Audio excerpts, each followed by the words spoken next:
The Vesh Collective had conquered 17 species across 3 spiral arms of the galaxy. Their technological superiority was unmatched, their hive mind strategy flawless. When they discovered Earth, they dismissed humans as primitive creatures, barely worth subjugating. Such fragile beings, Commander Kell remarked from the bridge of the mothership. His translucent skin rippled with blue luminescence as he studied the holographic data. No natural armor, no enhanced senses, no significant biological advantages. The Vesh science officer, Trill, bobbed her eye stalks in agreement. They're physically inferior to almost every species we've encountered. Their only notable trait is their unusually developed cerebral cortex, but they waste it on entertainment, rather than advancement.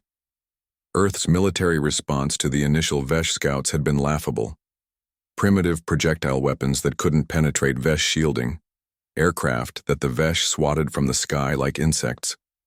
The invasion was scheduled to begin in 3 planetary rotations.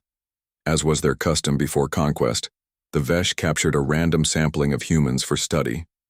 Among them was Captain Jack Miller, a veteran soldier who had survived 3 brutal tours in humanity's recent resource wars.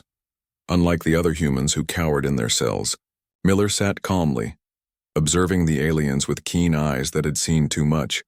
The Vesh found his behavior curious. Subject displays unusual stress regulation, Trill noted as she monitored his vitals. Perhaps this one is defective?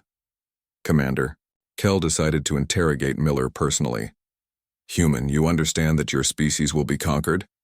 He asked through the translator. Miller nodded. I figured as much. Yet you show no fear. Fear doesn't help in situations like this, Miller replied.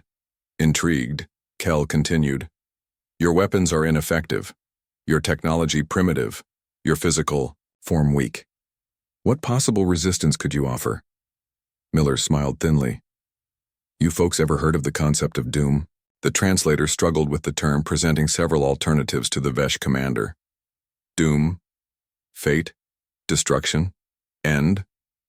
All of those, Miller said. But it's also a feeling. The understanding that something terrible is coming and you can't stop it. Kell's skin pulsed dismissively. We do not fear your primitive threats. Not a threat. An observation, Miller said. You studied our bodies, our weapons, our satellites. But did you study our history?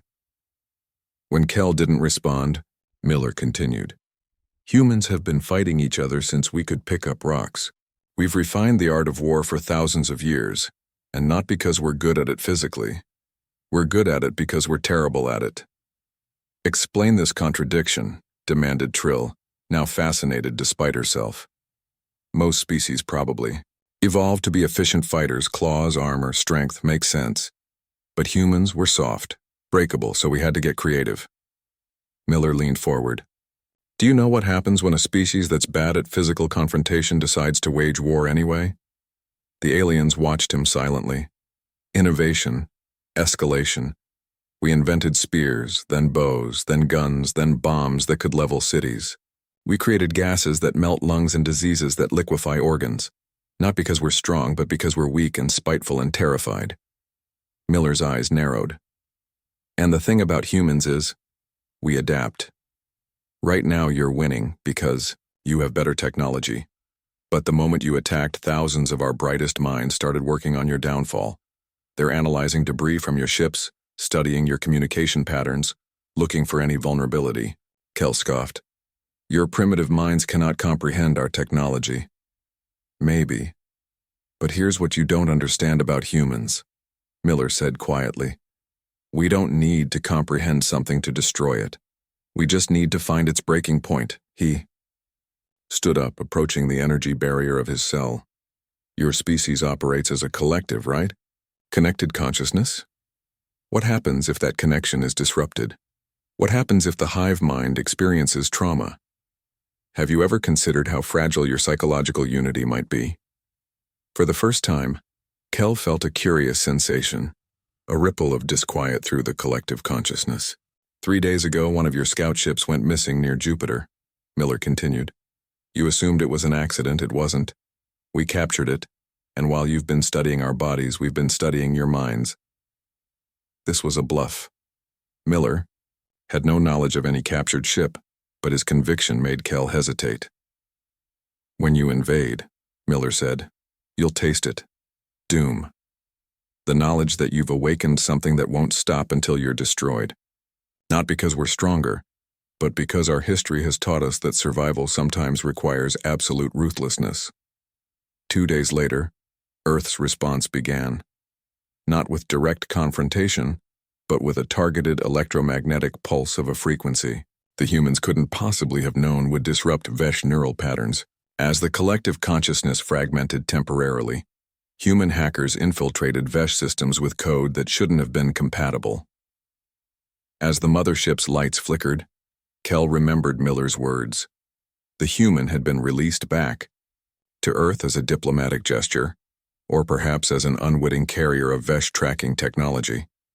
But now, as confusion spread through the collective, Kell understood. The taste of doom was bitter. The realization that they had fundamentally misunderstood what made humans dangerous. It wasn't their bodies or their weapons. It was their relentless ingenuity born from millennia of fighting against their own weaknesses. The invasion was postponed indefinitely. The Vesh would need to reconsider their approach to this unusual species that had somehow turned their greatest disadvantage into their most formidable weapon.